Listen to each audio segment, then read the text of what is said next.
தெனாலிராமன் மாமன்னன் கிருஷ்ணதேவராயரிடம் அமைச்சராக பணியாற்றியவன். அவனது நகைச்சுவை தரும் செயல்களால் மன்னரிடம் மக்களிடமும் பாராட்டையும் புகழையும் பெற்றவன். விகடகவி என்றும் அழைக்கப்பட்டான். தெனாலி என்ற ஊரை சேர்ந்தவன் என்பதால் ராமன் தெனாலிராமன் என அழைக்க பெற்றான். சிறுவயது தொடங்கிய அவன் நகைச்சுவையில் சிறந்தவனாக விளங்கினான்.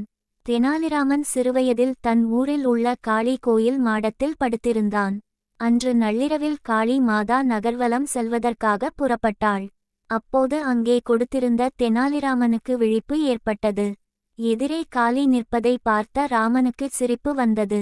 நிறைய முகங்கள், கரங்கள், எல்லா கைகளிலும் ஆயுதங்கள் இருந்தன. மண்டை ஓடு மாலையை கழுத்தில் அணிந்து இருந்தாள். அவள் முகங்களில் எல்லாம் கோரைப்பற்கள் நீட்டிக் கொண்டிருந்தன. இந்த கோலத்தில் காளி எழுந்திருந்தாள். மற்றவர்களாக இருந்தால் இந்த காட்சியினை பார்த்து பயந்து நடுங்கி இருப்பார்கள்.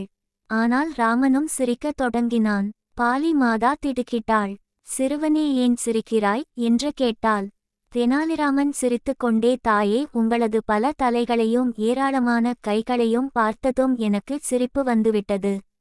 ஒரு தலையும் 2 கைகளும் படித்த மனிதர்களான நாங்களே எங்களுக்கு ஜலதோஷம் பிடிக்கும் நேரங்களில் மிகவும் சிரமப்படுகிறோம்.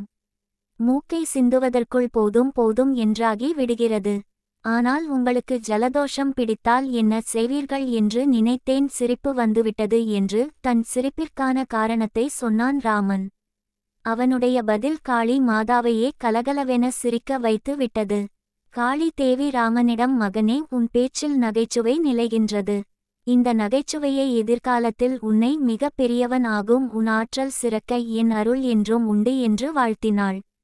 அன்று முதல் தெனாலிராமன் மலமளவென்று புகழ் பெறத் தொடங்கினார்.